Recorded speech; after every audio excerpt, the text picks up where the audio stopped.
I'm Johnny Millennium, and this is Film Fury. And Victor Lucas is still away, so I thought I'd go and see a movie on my own. I went to see Logan Lucky, and I'm going to review it right after I thank our friends at the VFS School of Film. Now, here in Film Fury, we have to see a lot of movies, and just before those movies, we have to see a lot of trailers. And I saw the trailer for Logan Lucky, it must have been about 20 times, and I was really looking forward to this movie. The trailer looked awesome. I mean, it's got Adam Driver, Channing Tatum, Daniel Craig, of all people, in this movie. How was it? How is it? It's okay, and it's really kind of disappointing how okay it is. So it's about two brothers, Adam Driver and Channing Tatum, and Channing Tatum is running a little down on his luck. So is his brother, Adam Driver, in this. And he's lost his wife, he's lost his kid, he's lost his job, he's kind of lost all hope. And he kind of turns to his brother and is like, hey, why don't we rob a bank? And they're like, that's kind of an interesting idea. So really what this is, it's a heist movie where they rob a NASCAR race, of all things, but they need some help. So they recruit a lot of their friends, and they break out one of their friends out of jail, and that's Daniel Craig here. And I gotta say, Daniel Craig is fantastic in this movie. We've seen him as Bond for so long that I think he's seen himself as Bond for so long that he's just been craving to do something different. And my God, he gives it everything he has as an actor, and it's hilarious. He is the standout role of this entire movie. He's funny, he's witty, he's over the top, he's ridiculous, he's hilarious. Loved him all the way through, right to the end. And I gotta go into Adam Driver here.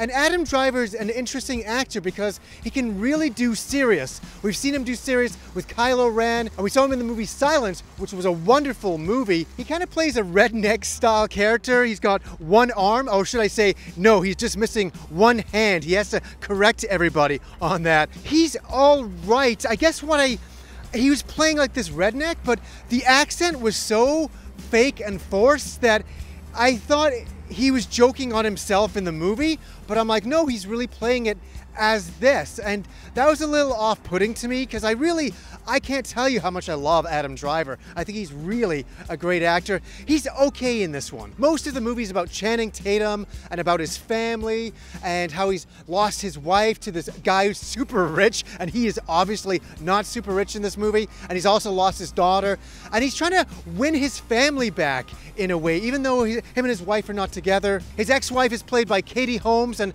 I gotta be honest, I'm not a huge fan of Katie Holmes. Even on Dawson's Creek, she was kind of okay. She barely got by. And here, I don't know what it is with her acting. I just see right through it. I can just see that she is acting. And you should never see that when you see anybody in a film. You should just buy into their role. And so I wasn't a huge fan of her character. Seth MacFarlane plays a crazy over-the-top character in this, and it's okay as well. It's not gonna steal the show in any ways, and I like Seth MacFarlane, man. Now, this movie is directed by Steven Soderbergh, who did Ocean's 11, and that is a really great, fun heist movie that's over the top, but you enjoy your experience watching it.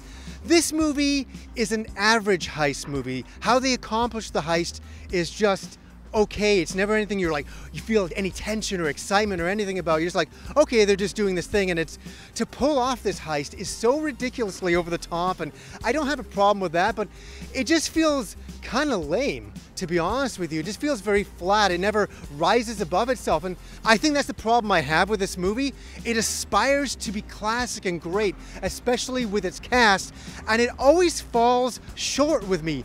I just never felt any kind of high or excitement or fun watching it. There's a couple of laughs for sure, but it never raises above that. It's a very average heist movie, as I say. The one character that came right at the end of the movie that I thought was the character of the movie was played by Hilary Swank, playing an FBI agent, and she was awesome. She stole the entire movie from me, even from Daniel Craig.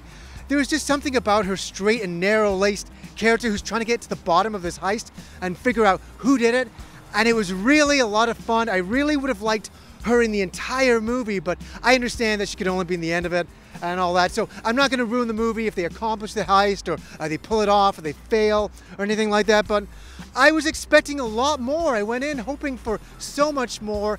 And now I got to score Logan Lucky, and it's not going to get the luckiest score from me. I'm going to give it a 6.5. I thought it was just okay.